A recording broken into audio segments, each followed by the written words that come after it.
जय हिंद, नमस्कार, प्रणाम। मेरा नाम है आर के श्रीवास्तव और स्वागत है आपका, अभिनंदन है आपका मॉडर्न मेडिको पॉइंट के यूट्यूब प्लेटफॉर्म पे। न्यूट्रिशन की सीरीज हम शुरू किए हैं और जैसा कि हमने वादा करा है, हमने कहा है कि अब जो भी चीज हम पढ़ेंगे वो कंप्लीट एकदम सीरीज उसकी पढ़ेंगे। सीरीज से मेरा मतलब यह है कि जितनी सारी चीजें हैं, जितने सारे टॉपिक्स हैं, किसी भी कॉम्पिटेटिव एग्जाम में जो पढ़ाया जाएगा उससे बाहर का प्रश्न नहीं आ सकता है, इसका लगभग गारंटी है। क्योंकि इतना डिटेल में आपको हम बताएंगे, पढ़ाएंगे कि चाहे प्रश्न की चुनौती कैसी भी हो, आप मुंह की खा करके नहीं आएंगे, मतलब क्वेश्चन को छोड़ करके नहीं आएंगे, क्वेश्चन को बिना बनाए, क्वेश्चन से प्रश्न से हार करके नहीं आएंगे। तो न्यूट्रिशन में सबसे पहले हमने ये बताया था कि न्यूट्रिएंट्स क्या होते हैं, कितने तरह के न्यूट्रिएंट्स हो सकते हैं, फूड क्या है, और हम आपको बताए थे कि अब थोड़ा हम लिखते भी हैं और लिख के बातचीत करते हैं। न्यूट्रिएंट्स में हमने आपको ये बताया था कि चाहे ऑर्गेनिज्म जितने भी तरह के हैं, न्यूट्रिएंट्स के रूप में या तो वो कार्ब्स लेते हैं, प्रोटीन्स, फैट्स, मिनरल्स, विटामिन्स वगैरह, हम यही सब तो लेते हैं, है ना। यानी न्यूट्रिएंट्स में शॉर्टकट में हम कार्बोहाइड्रेट्स को कार्ब्स लिख रहे हैं, कार्ब्स ले सकते हैं, प्रोटीन्स।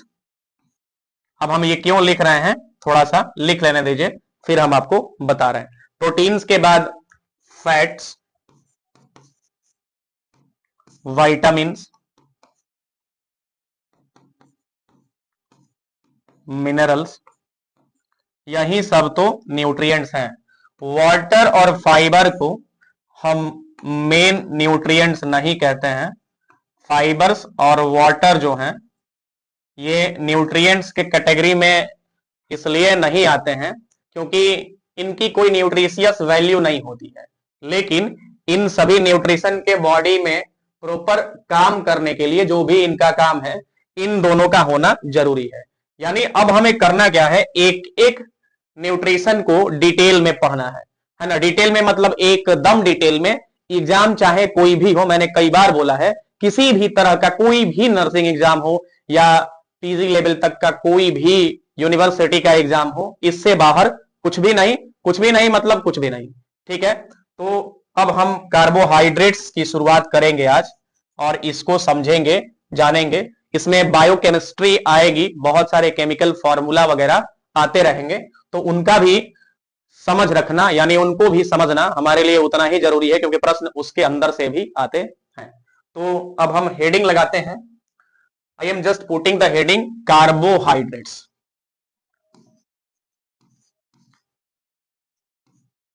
कार्बोहाइड्रेट्स पहले हम समझाएंगे, उसके बाद लिखेंगे, और जहां मुझे लगेगा कि पहले लिखना चाहिए उसके बाद समझाना चाहिए, जो कि केमिकल फॉर्मूला वगैरह आएंगे इसमें, तो वैसा भी हम करेंगे। ठीक है। अच्छा, कार्ब्स की बात करते हैं। कार्बोहाइड्रेट्स, इसको शॉर्टकट में कार्ब्स और CHO ऐसे भी लिखते हैं।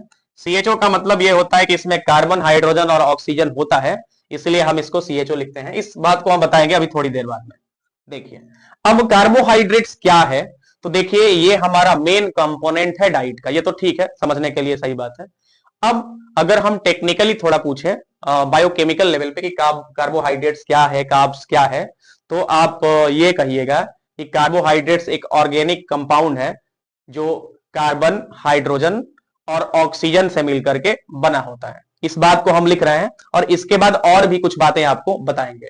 सबसे पहले ये कहिएगा कि it is the main component of our diet. ठीक है, it is the main component, it is the main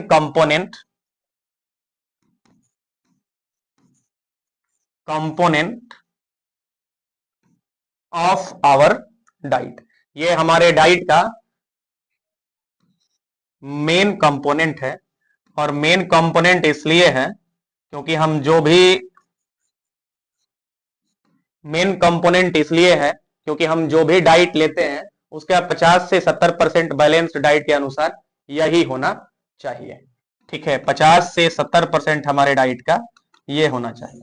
ठीक है, समझने के लिए ये सही बात है, लेकिन थोड़ा सा हम केमिस्ट्री के सेंस में बात करें तो हम ये बोलेंगे कि ये एक ऑर्गेनिक कंपाउंड है। ऑर्गेनिक कंपाउंड आप नहीं जानते हैं, पढ़े होंगे केमिस्ट्री में, जिसमें कार्बन होता है, वो कंपाउंड जो कम से कम कार्बन से मिलकर के, कम से कम का मतलब कार्बन उसमें होता ही है, उसके अलावा उसमें और कोई भी मॉलिक्यूल, कोई भी एटम क्यों ना हो, ठीक है।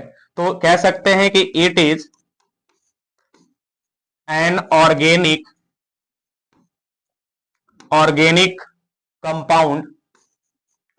कंपाउंड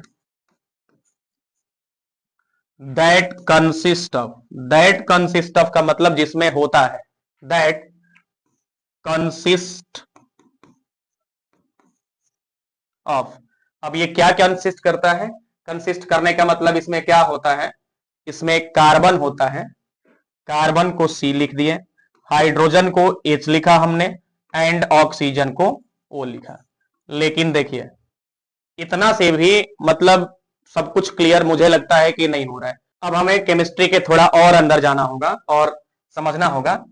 मुझे लगता है कि पहले बता देना चाहिए फिर लिखते हैं। देखिए आप पॉलीमर वगैरह पढ़े हैं, पॉलीमर का मतलब यह है कि कई सारे मॉलिक्यूल आपस में मिल करके चेन या साइकिल बनाते हैं और इस तरह से पॉलीमर बनता है। आप ऑर्गेनिक केमिस्ट्री में थोड़ा बहुत पढ़े होंगे। अब देखिए तो उसी तरह से कार्बोहाइड्रेट्स क्या है, कार्बोहाइड्रेट्स पॉलीमर है ना, बायोपॉलीमर है। किसका, पॉलीहाइड्रोक्सी एल्डिहाइड का या पॉलीहाइड्रोक्सी कीटोन का। पहले लिखते हैं फिर इसको समझाएंगे। देखिए क्योंकि मुझे लगता है कि इसको पहले लिख देना चाहिए, फिर आप जब चूंकि इस टेक्स्ट को पढ़ेंगे जो लिखा गया है फिर बढ़िया से समझेंगे। देखिए it is a polymer polymer का मतलब यह है कि कई सारे बायोमोलिक्यूल्स एक साथ मिलकर के चेन या साइकिल बनाते हैं, तो ये पॉलीमर है। It is a polymer of polyhydroxy aldehyde. बताएंगे कि पॉलीहाइड्रोक्सी एल्डिहाइड क्या होता है, बता रहे हैं। और पॉली हाइड्रोक्सी कीटोन। देखिए समझना होगा। देखिए ये पॉलीमर है, पॉलीमर का मतलब ये है कि बहुत सारे बायोमोलिक्यूल्स एक साथ मिल करके चेन या साइकिल या ब्रांच वगैरह बनाते हैं, ठीक है ना। तो ये पॉलीमर होते हैं, बायोलॉजी के सेंस में ही आपको बता रहे हैं, यानी केमिस्ट्री का रिलेशन बायोलॉजी के साथ बना करके आपको बता रहे हैं। नहीं तो पॉलीमर वगैरह केमिस्ट्री में और भी बहुत सारी चीजें होती हैं, ऑर्गेनिक में आप पढ़े होंगे थोड़ा बहुत, तो आई थिंक मुझे लगता है कि आपको आइडिया होगा। अब देखिए हाइड्रोक्सी का मतलब क्या होता है, आप पढ़े हैं ना कि जैसे हाइड्रोक्सी ग्रुप क्या होता है, जिसमें OH लगा रहता है, OH लगा रहता है वो हाइड्रोक्सी होता है। और अल्डिहाइड में C डबल बॉन्ड OH लगा रहता है, C डबल बॉन्ड OH। और कीटोन क्या है, कीटोन में C डबल बॉन्ड O, इधर भी कार्बन चेन इधर भी कार्बन चेन होता है। अगर ये आपको पता है तो आप समझ जाएंगे कि पॉलीमर है और भी किस तरह का पॉलीमर है, जिसमें हाइड्रोक्सिल ग्रुप होता है या तो अल्डिहाइड के साथ या तो कीटोन के साथ। अब इसका थोड़ा हम स्ट्रक्चर बना रहे हैं तो आप और बढ़िया से समझेंगे, ठीक है ना। अब एक जगह हम पॉलीहाइड्रोक्सी एल्डिहाइड बना रहे हैं और एक साइड में पॉलीहाइड्रोक्सी कीटोन बना रहे हैं, और आपको बताने की समझाने की कोशिश करेंगे। हम कोशिश करेंगे कि जो भी हम आपको यहाँ पे बता रहे हैं आपको एकदम डिटेल में और क्रिस्टल एंड क्लियर समझ में आ जाए, तो ये हमारी कोशिश रहेगी। देखिए आपको पॉलीहाइड्रोक्सी एल्डिहाइड और पॉलीहाइड्रोक्सी कीटोन हम बताने की समझाने की कोशिश कर रहे हैं, और पहले हम कुछ केमिकल स्ट्रक्चर लिख रहे हैं, उसके बेस पे आपको बताएंगे। देखिए बायोकेमिस्ट्री तो न्यूट्रिशन में आएगा ही आएगा, है ना, क्योंकि बायोमोलिक्यूल्स हैं, न्यूट्रिएंट्स बायोमोलिक्यूल्स ही तो हैं। तो थोड़ा बहुत, ज्यादा अगर नहीं भी तो थोड़ा बहुत केमिस्ट्री का सेंस रखना यहाँ पे बहुत ही जरूरी है। देखिए कुछ स्ट्रक्चर हम लिख रहे हैं पहले। Carbon carbon carbon carbon carbon, ठीक है। सभी कार्बन के बीच में हमने सिंगल बॉन्ड दिया, यहां पर H, hydroxyl group hydroxyl group hydroxyl group hydroxyl group और सिंगल सिंगल बॉन्ड दिया। इसके बाद यहां पर हाइड्रोजन हाइड्रोजन हाइड्रोजन हाइड्रोजन, और यहां पर देखिए डबल बॉन्ड O और H लिखा है ना। एक स्ट्रक्चर और बना रहे हैं और तब आपको हम बताएंगे। Let me draw the structural formula first. पहले हम carbon carbon carbon carbon carbon. अब इसके बाद यहां पर डबल बॉन्ड O, फिर carbon H, H, HO, HO और OH एक ही चीज है, अगल बगल लिख सकते हैं, उससे कोई दिक्कत नहीं है। ठीक है, इसमें H, OH, H, OH, OH और HO लिखे हैं तो उसे आप घबराइएगा मत। H, OH, इसके साथ H, H, OH।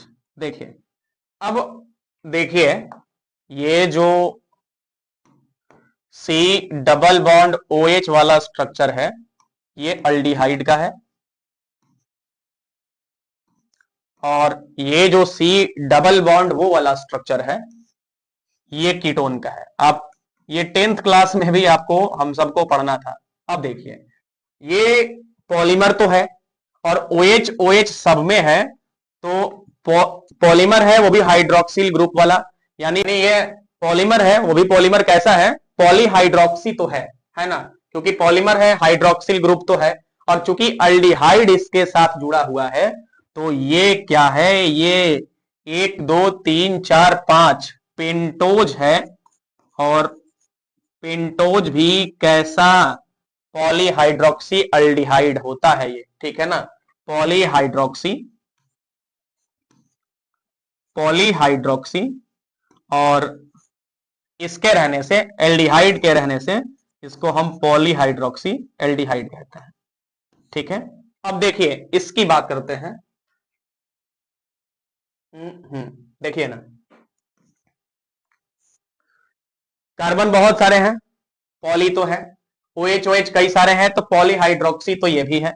यानी देखिए सारे कार्बोहाइड्रेट पॉलीहाइड्रोक्सी ही होते हैं, क्योंकि आपको समझाना था इस तरह से, इसलिए इसमें लिख और बता रहे हैं पॉलीहाइड्रोक्सी, पॉलीहाइड्रोक्सी।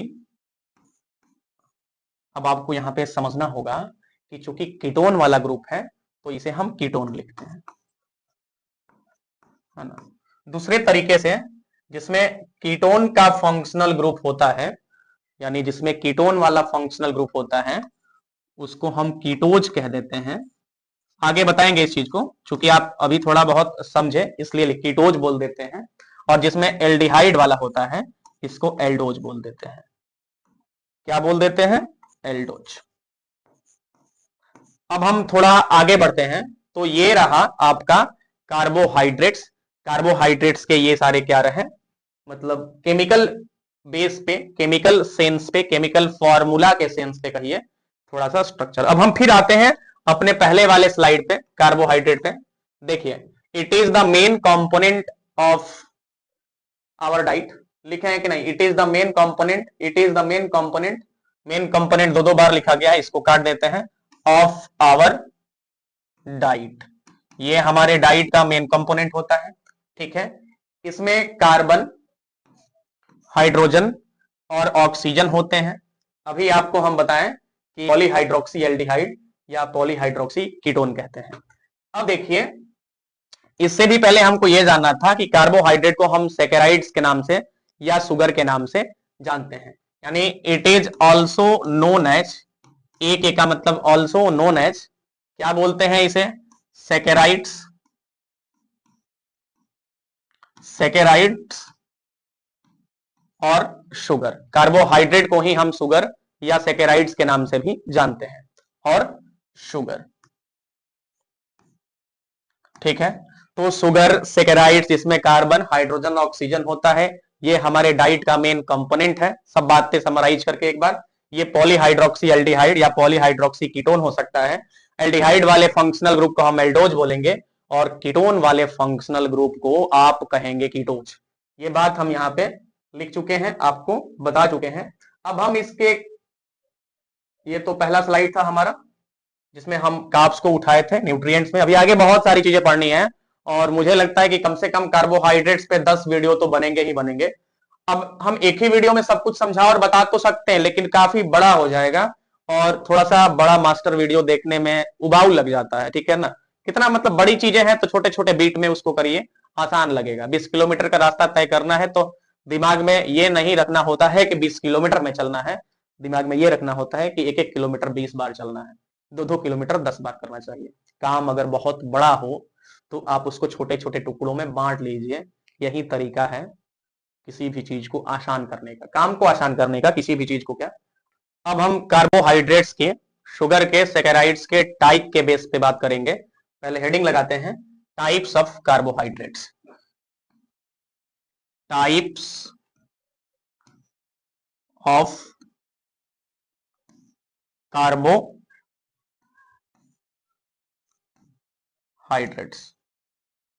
सवाल यह है कि हम किस बेस पे इसके टाइप को डिफाइन कर रहे हैं, यानी क्लासिफिकेशन करने का कोई ना कोई हमारे पास आधार तो होना चाहिए ना, बेस तो होना चाहिए ना। तो बेस हमारा है दो, एक बेस है नंबर ऑफ शुगर मॉलिक्यूल के बेस पे अगर हम बात करें तो ये जो कार्बोहाइड्रेट्स हैं जिसको आप सेकेराइड्स भी बोलते हैं, तो सेकेराइड्स।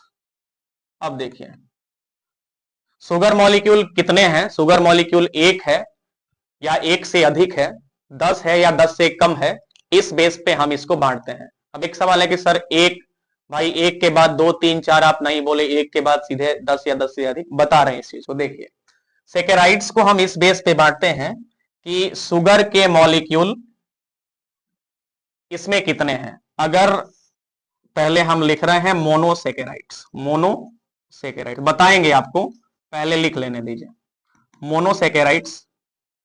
दूसरा इसका जो टाइप होता है वो है ओलिगोसेकेराइड्स, ओलिगोसेकेराइड्स।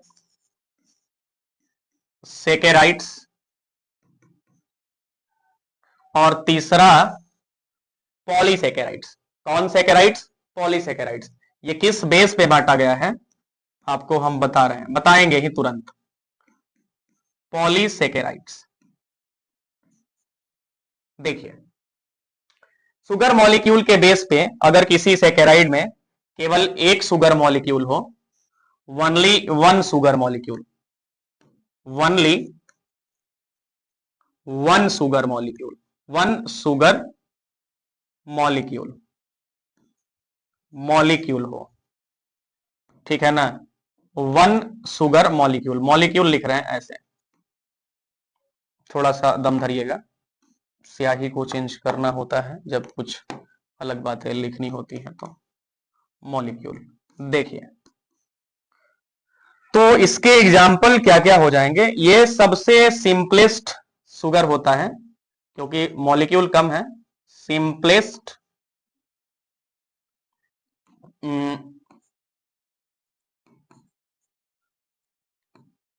शुगर होता है, सिंपलेस्ट शुगर होता है, सिंपलेस्ट सेकेराइड होता है मोनोसेकेराइड।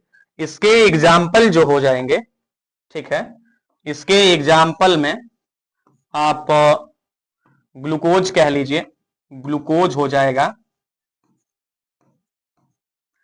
गैलेक्टोज हो जाएगा,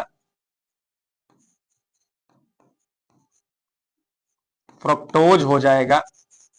ये सब मोनोसेकेराइड हैं और इनमें केवल एक ही शुगर मॉलिक्यूल होता है, ठीक है। अब हम ओलिगोसेकेराइड पे आते हैं। अगर एक मॉलिक्यूल है, ठीक है ना, तो ये मोनोसेकेराइड है। अगर कोई शुगर जिसमें शुगर के सेकेराइड के 2 से लेकर के 10 तक मॉलिक्यूल है, 10 से कम मतलब 2 से लेकर के 9 तक बोलिएगा, ठीक है ना, 2 से लेकर के 9 तक, यानी एक से ज्यादा लेकिन 10 से कम, तो ये ओलिगोसेकेराइड्स आते हैं। अब इनमें भी मान लीजिए कि अगर 2 मॉलिक्यूल है तो इसे हम डाइसेकेराइड बोलेंगे। क्या बोलेंगे? डाइसेकेराइड। 3 मॉलिक्यूल है तो ट्राइसेकेराइड शॉर्टकट में लिख रहे हैं। 4 मॉलिक्यूल है तो टेट्रासेकेराइड।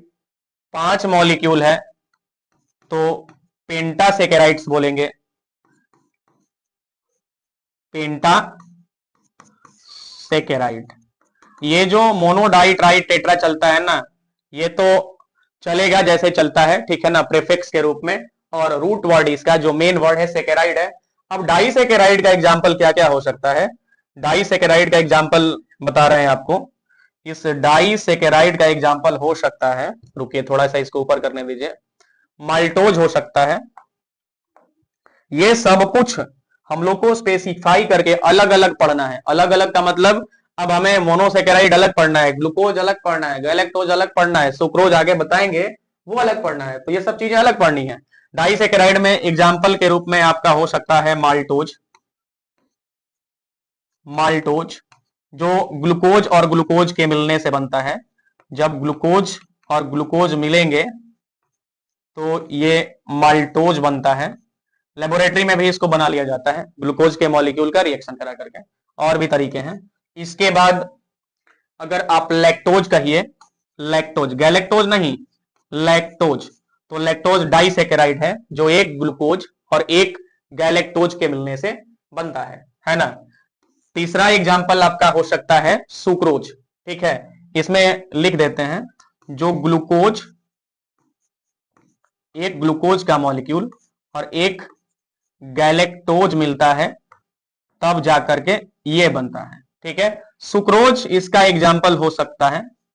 सुक्रोज एक ग्लूकोज और एक फ्रक्टोज के मिलने से बनता है। ग्लूकोज और प्लस में फ्रुक्टोज मिलेंगे तो सुक्रोज बनेगा। तो ये सारे डाइसैकेराइड के एग्जाम्पल हैं। ट्राइसैकेराइड्स में, तीन वाले में एग्जाम्पल के रूप में रैफिनोज हो सकता है। क्या? रैफिनोज। रैफिनोज नहीं आप जानते हैं, ये सब जो कैबेज हो गया, स्प्राउट्स हो गया, इन सभी चीजों में क्या मिलता है? रैफिनोज मिलता है, ठीक है ना। मोनोसेकेराइड्स, ओलिगोसेकेराइड्स, ट्राइसेकेराइड्स, टेट्रा, पेंटा, सबकी चर्चा हम फिर से डिटेल में करेंगे। एक एक को पढ़ना है। जब हम माल्टोज पढ़ेंगे तो माल्टोज पूरा पढ़ेंगे, ग्लूकोज पढ़ेंगे तो ग्लूकोज पूरा पढ़ेंगे। जो भी हम पढ़ेंगे पूरा का पूरा डिटेल में हमें फिर से पढ़ना है, इतना तो करना ही पड़ेगा। अब पॉलीसेकेराइड्स की बात हम करेंगे। पॉलीसेकेराइड्स क्या होते हैं? अगर 10 या 10 से ज्यादा, 10 से ज्यादा ही बोलिए, 10 से ज्यादा शुगर के मॉलिक्यूल हैं तो ये पॉलीसेकेराइड्स होते हैं, ठीक है ना। थोड़ा सा अब हम पॉलीसेकेराइड्स को अलग ही स्लाइड पे ले लेते हैं क्योंकि इसमें अब जगह बची कहां, ठीक है। देखिए पॉलीसेकेराइड्स है ना, पॉलीसेकेराइड्स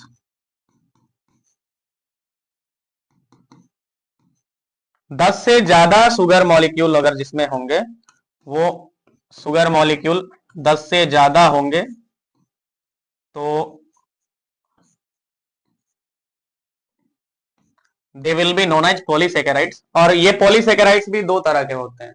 दो तरह के मतलब क्या है? एक होमोपॉलीसेकेराइड्स हो जाएगा, होमोपॉलीसेकेराइड्स बताएंगे। होमोपॉलीसेकेराइड्स क्या होता है बताएंगे, क्या बता ही रहे हैं। होमोपॉलीसेकेराइड्स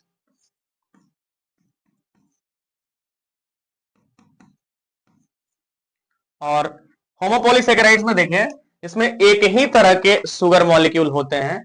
होमोपॉलीसेकेराइड्स वो पॉलीसेकेराइड्स है जिसमें शुगर मॉलिक्यूल एक ही तरह के होते हैं। इसके एग्जाम्पल में स्टार्च हो सकता है, स्टार्च के बाद आपको सेल्यूलोज, और इसके बाद स्टार्च हो गया, सेल्यूलोज हो गया, उसके बाद ग्लाइकोजेन वगैरह, ग्लाइकोजेन, ये क्या है? तो ये भाई होमोपॉलीसेकेराइड्स हैं। दूसरा हेट्रोपॉलीसेकेराइड्स होता है। हेट्रोपॉलीसेकेराइड्स में ठीक इसका उल्टा, मतलब कई सारे शुगर के मॉलिक्यूल्स तो होते हैं लेकिन ये एक जैसे नहीं होते, अलग अलग होते हैं। इनके एग्जाम्पल्स में हो सकते हैं लाइक हाइलुरोनिक एसिड हो सकता है, लिख रहे हैं रुको। पॉलीसेकेराइड्स के एग्जाम्पल में कुछ एग्जाम्पल्स आपको बता रहे हैं, जैसे लाइक पेप्टाइडोग्लाइकेन हो सकता है, पेप्टाइडोग्लाइकेन हो सकता है, हाइलुरोनिक एसिड भी होगा। अभी ये सब नाम आपको नया लग रहा होगा लेकिन यकीन करिए एक दो बार जब आप इसको पढ़ लेंगे तो कुछ भी नया नहीं लगता है। कोई भी चीजें नई हो तो नई ही लगती हैं और बहुत जल्दी वो पुरानी भी हो जाती हैं।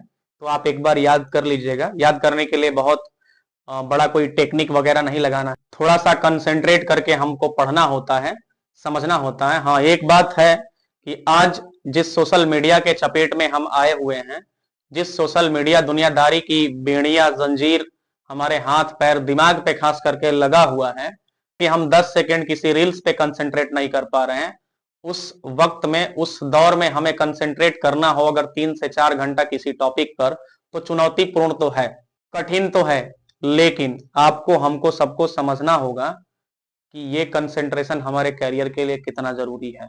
सवाल ये है कि किसी भी काम को करने के पीछे जब तक एक वजह, स्ट्रॉन्ग मजबूत वजह नहीं रहेगी ना, हम और आप किसी काम को क्यों करने जाएं। अगर हम ही आपको पढ़ा रहे हैं तो हमारा लक्ष्य कुछ तो बड़ा है, तभी तो पढ़ा रहे हैं, नहीं तो नहीं कर सकते थे। आप एक बात समझिए कि देखिए, इंटरनल मोटिवेशन चाहिए आपको, इंटरनल, आपको हमको सबको आंतरिक मोटिवेशन चाहिए। External motivation is just like charging the battery. Battery को आप चार्ज करके यूज करिए, एक मतलब कुछ निश्चित वक्त के बाद, टाइम के बाद वो डिस्चार्ज हो जाएगा। आप इतना एक सिचुएशन को समझिए, मान लीजिए कि मेरे माँ के घुटनों के दर्द की दवाई लानी हो या बाप के पीठ का फटा हुआ कुर्ता सिलवाना हो और उस वक्त हमें पैसे की जरूरत है, और कोई कहे, कोई हमको कितना भी डिमोटिवेट करे, कितना भी डिस्ट्रैक्ट करे, हम और आप डिस्ट्रैक्ट नहीं हो सकते, क्योंकि हमारे पीछे पैसे कमाने की सबसे बड़ी वजह है माँ के घुटनों के दर्द की दवाई, सबसे बड़ा वजह है बाप के पीठ का फटा हुआ कुर्ता। इतना बड़ा वजह अगर आपके हमारी जिंदगी में किसी भी काम को करने के लिए है, तो फिर दुनिया की कोई भी ताकत हमें डिस्ट्रैक्ट नहीं कर सकती। तो इतना बड़ा वजह आपको हमको बनाना होगा, चाहे मरते रहें, कुछ भी हो, काम को, अपने लक्ष्य को अपने जीवन का एक ऐसा हिस्सा बना ले कि हमें करना है तो करना है। जिंदगी तो सबकी है ना, है ना, नहीं भी करेंगे तो जिंदा ही रहेंगे, है ना। आज हम ना पढ़ के सो भी गए तो भी जिंदा ही रहेंगे, तो पढ़ लेते हैं ना, बहुत दिन का मेहनत नहीं है। अगर 4 साल जवानी में मेहनत कर लिया हम तो पूरा बुढ़ापा आराम से बीतेगा, और नहीं तो फिर जवानी में आराम कीजिए, बुढ़ापा भर कष्ट करना होगा। वैसे आराम और कष्ट शरीर में नहीं होता, दिमाग में होता है। अपने दिमाग को मजबूत बनाना होता है ना। मेंटल पावर हमारे पास होनी चाहिए। बाकी शरीर कमजोर भी रहे तो काम चलेगा, वैसे शरीर को कमजोर रखना नहीं होता है, क्योंकि मानसिक मजबूती शारीरिक मजबूती से ही आती है। तो मुझे इजाजत दीजिए, इस वीडियो में इतना ही। मिलेंगे अगले वीडियो में एक नए टॉपिक के साथ। कोई नया टॉपिक नहीं होने वाला है, हमारा टॉपिक, हमारा इसी सीरीज का अगला वीडियो होगा, जिसको हम मोनोसेकेराइड्स के नाम से जानेंगे, और मोनोसेकेराइड्स हम डिटेल में पढ़ेंगे। तब तक के लिए मुझे इजाजत दीजिए, मिलते हैं अगले एपिसोड में, नहीं अगले एपिसोड में नहीं, अगले क्लास में। और हमारे चैनल को सब्सक्राइब करते रहिए, फॉलो करते रहिए। जो डेटा आपको दे रहे हैं, जो क्लास हम आपको दे रहे हैं, इसके पीछे काफी ज्यादा मेहनत होता है, तो हम मेहनत करके आपके पास ला रहे हैं, तो आप भी मेहनत करके इसको पढ़िए, समझिए, और ईश्वर से आपके उज्जवल भविष्य की कामना करते हैं हम, और हमारे उज्जवल भविष्य की आप भी कामना करिए, है ना। तो धन्यवाद, इस वीडियो में इतना है।